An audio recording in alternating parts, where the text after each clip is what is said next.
नमस्कार दोस्तों, wealth sky की एक और नई इंटरेस्टिंग वीडियो में आप सभी लोगों का स्वागत है। मेरा नाम है सुधीर और बात करेंगे इस वीडियो में हम निफ्टी एंड बैंक निफ्टी के बारे में। दोनों के चार्ट को अंडरस्टैंड करेंगे, समझने की कोशिश करेंगे। मार्केट में कंटिन्यू फॉल आया है, एक कह सकते हैं मार्केट ने दिन में थोड़ा सा होल्ड करने की कोशिश किया, उसके बाद कह सकते हैं लोअर साइड पे धीरे धीरे धीरे धीरे रेंगता ऑलमोस्ट 23,380 के आसपास जाके क्लोज हुआ है। अब कल क्या हो सकता है, क्योंकि कल निफ्टी की एक्सपायरी है और आरबीआई की क्रेडिट पॉलिसी से पहले मार्केट गिर रहा है, तो क्या पॉलिसी के बाद जंप हो जाएगा? इसको हम अंडरस्टैंड करने की कोशिश करेंगे। तो जल्दी से इस वीडियो को स्टार्ट करते हैं। सबसे पहले अगर ग्लोबल फ्यूचर्स देखें तो डाउ फ्यूचर करीब 270 पॉइंट ऊपर है, नैस्डैक फ्यूचर करीब 83 पॉइंट ऊपर दिख रहा है। ठीक है, ग्लोबल मार्केट में कोई प्रॉब्लम नहीं है। हमारे पर्सनल जो प्रॉब्लम्स हैं वो हमारी गवर्नमेंट की वजह से हैं।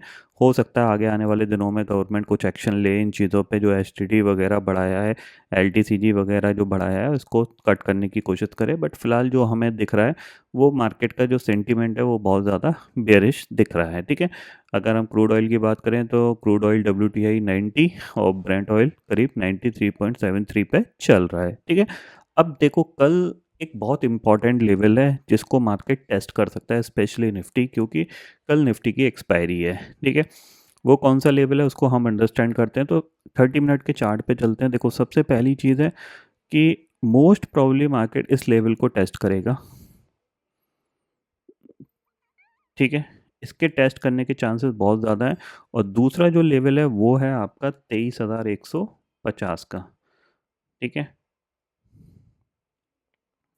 ये जो जोन है ये बहुत इंपॉर्टेंट जोन है। क्यों? क्योंकि ये गैप क्रिएटेड था। बैंक निफ्टी ने अपना गैप फिल कर दिया था, बट निफ्टी ऑलमोस्ट 23,260 तक आया था, फिर यहाँ से रिवर्स होकर दोबारा 24,000 चला गया। अब ये दोबारा से नीचे की तरफ आ रहा है, तो चांसेस वेरी हाई कि ये इसको फिल कर सकता है। ठीक है, अब हमें क्या चीज़ देखनी है? हमें यही चीज़ देखनी है कि मार्केट अगर कल फ्लैट खुलता है, स्लाइटली गैप अप खुलता है, तो दोबारा से थोड़ा सा सेलिंग आ सकती है। इस लेवल तक मार्केट जा सकता है, स्पेशली निफ्टी इस लेवल तक जा सकता है। तो थोड़ा सा सेलिंग की तरफ ही हम थोड़ा सा यहाँ पे देखेंगे मार्केट को, ये ध्यान में रखिएगा। ठीक है, आज का जो व्यू था वो ये था कि मार्केट थोड़ा लो टू हाई तक जा सकता है, क्योंकि लास्ट ट्रेडिंग सेशन में तेज़ी से गिरा था, तो फॉलोअप सेलिंग का थोड़ा सा एक्सपेक्टेशंस कम था। तो रिकवरी भी बहुत अच्छी आई, अगर आप देखोगे तो ऑलमोस्ट 23,520 का लो बनाया था, उसके बाद ये रिकवर होकर करीब करीब 23,620, 100 पॉइंट की रिकवरी आई। तो मेरे को लग रहा था यहीं कहीं क्लोज हो जाएगा। उसके बाद ये फॉलोअप में दोबारा से क्रूड जैसे 94 के आसपास पहुंचा, तो ये नीचे की तरफ दोबारा से मूव कर गया। अब डे लो पे क्लोज हुआ है, तो जाहिर सी बात है ये टारगेट हमारे पेंडिंग है। इन टारगेट के लिए हम इसको सेलिंग का ट्राई कर सकते हैं।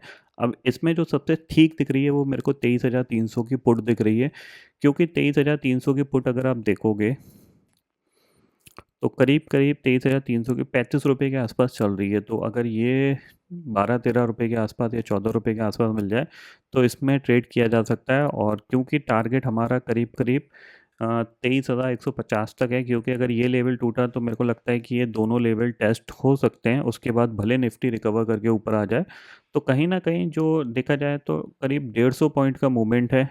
अगर ये मिल गया तो वो पुट जो 14-15 रुपये की होगी वो आराम से 80-90-100 रुपये तक चली जाएगी। ठीक है, तो 23,300 की पुट पे आप थोड़ा सा नज़र रख सकते हो। अगर 12-13 रुपये पे मिले तो एज अ जैकपॉट की तरह उसको ट्रेड किया जा सकता है, हीरो ज़ीरो की तरह आप मान के चलिए।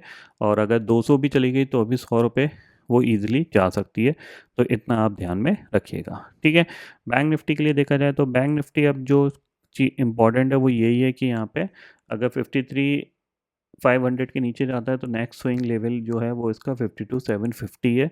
यहाँ तक जाने की कोशिश कर सकता है, मतलब इसको टेस्ट कर सकता है, फिर इसके बाद दोबारा से ये घूम सकता है। ये ध्यान में ज़रूर रखिएगा। ठीक है, मतलब ये हो सकता है कि ये नीचे जाए, ठीक है, निफ्टी अपना लेवल टेस्ट करे और फिर ये घूम के ऊपर आ जाए।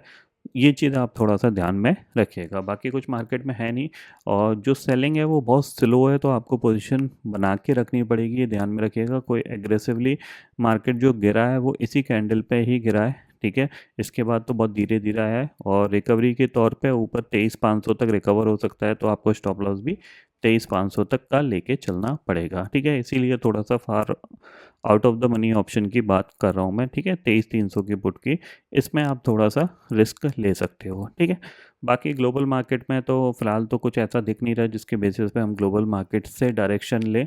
तो हमारे मार्केट में थोड़ी सी कह सकते हैं सेलिंग है, और ये सेलिंग हो सकता है ये गैप फिलिंग के लिए आ रही हो, क्योंकि मार्केट गैप नहीं छोड़ना चाहता और दिख रहा होगा सेलर्स को कि यार यहाँ तक तो ले जा सकते हैं इजीली, तो इसलिए धीरे धीरे यहाँ आने की कोशिश कर रहा है। ठीक है, आरबीआई की पॉलिसी के दिन या फिर उसके बाद मार्केट में बाउंस आ सकता है, इतना आप ज़रूर ध्यान में रखिएगा। तो उससे पहले ये 1-2 दिन मार्केट के लिए थोड़ा सा नेगेटिव रह सकते हैं। ठीक है, तो फिलहाल दोस्तों इस वीडियो में इतना ही है। आई होप ये वीडियो आपको पसंद आएगा। वीडियो पसंद आता है तो लाइक और शेयर ज़रूर करिएगा और चैनल को जो सब्सक्राइब कर लीजिए, क्योंकि मैं सुधीर लेके आता रहूँगा हर दिन आपके लिए नए नए वीडियो इसी के साथ। शुक्रिया दोस्तों, जय हिंद।